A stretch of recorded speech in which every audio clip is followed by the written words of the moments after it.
بەڕێزان سەرۆکی ئەنجومەنی وەزیران کاک مەسرور بارزانی، جێگری سەرۆکی ئەنجومەنی وەزیران کاک قوبات تاڵەبانی، خات و کوێسان محەممەد وەزیری کار و کاروباری کۆمەڵایەتی، یا داژنامەی داواکاری و لێک تێگەیشتنی کەمەندامان و حکوومەتی هەرێمی کوردستان.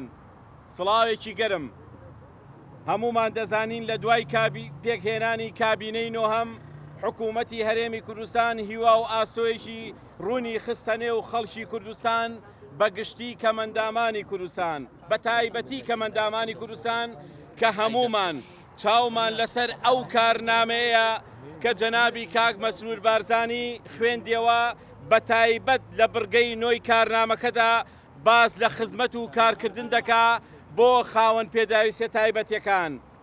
هەر لەم ڕوانگەیەشەوە لە گەشتبینی و خەمخۆریەوە کە ئەمڕۆ هاتووینەتە بەردەم سەرۆکایەتی ئەنجومەنی وەزیران لە پایتەختی هەرێمی کوردستان لە شاری هەولێر، ئەم یاداشنامەیە کە تەواوی داواکاریەکانی کەمەندامانی کوردستانیا تێدایە بەو هیوایەین یەکەمین کاری حکوومەتی نوێ و کابینەی نوێ جێبەجێکردنی ئەم یاداشنامەی کەمەندامان بێت.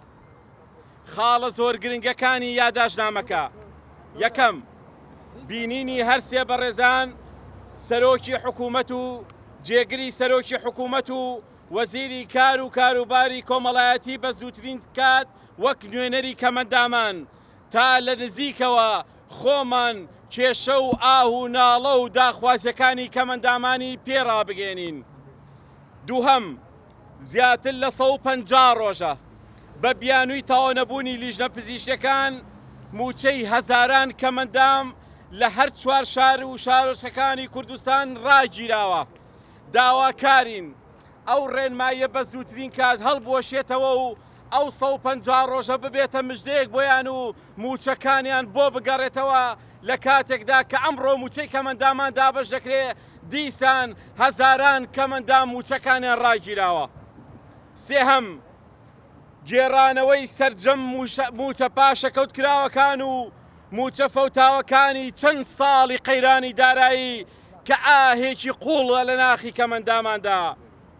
چوارەم، هەوڵی جددی بدرێ بۆ جێبەجێکردنی تەواوی بڕگە و مادەکانی یاسای ژمارە 22 ساڵی 2011 یاسای ماف و ئیمتیازاتی خاوەن پێداویستە تایبەتەکان.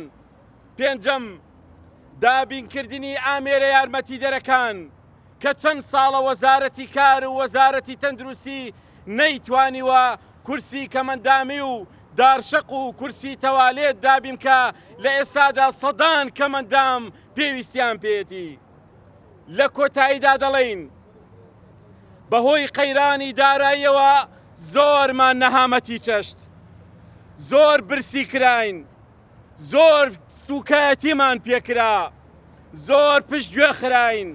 هەر بۆیە بە مافی ڕەوای خۆمانی دەزانین ئەم کابینە نوێیە، ئەم حکوومەتە نوێیە، ئەم خەڵکە نوێیە یەکەم داخوازی کەمەندامان بن جێبەجێ بکەن.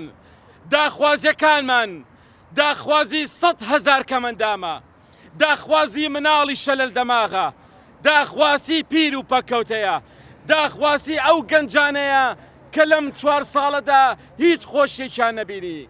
سەرۆکی ئەنجومەنی وەزیران، جێگری سەرۆکی ئەنجومەنی وەزیران، وەزارەتی کار، وەزارەتی تەندروستی، ڕاوێژکارە بە ڕێزەکان خەمخۆران، چیتر لەوە زیاتر چاوەڕوانی هیچمان لێ مەکەن. توانای برسیکردن و توانای سوکایەتی پێکردن و توانای موچە پاشەکەوتکردن و توانای موچە بڕینمان نەماوە. داواتان لێکەین، تکاتان تیاکەین، با لەمڕۆوە چیدی بەس بێ برسیکردنی مناڵی شەلە دەماغ، چیدی بەس بێ بێڕێزیکردن بە کەمەندامان.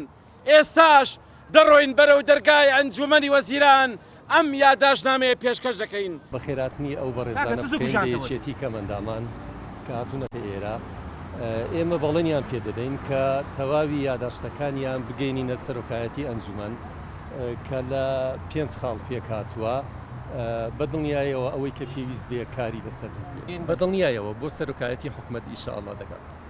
ئینشاءالله.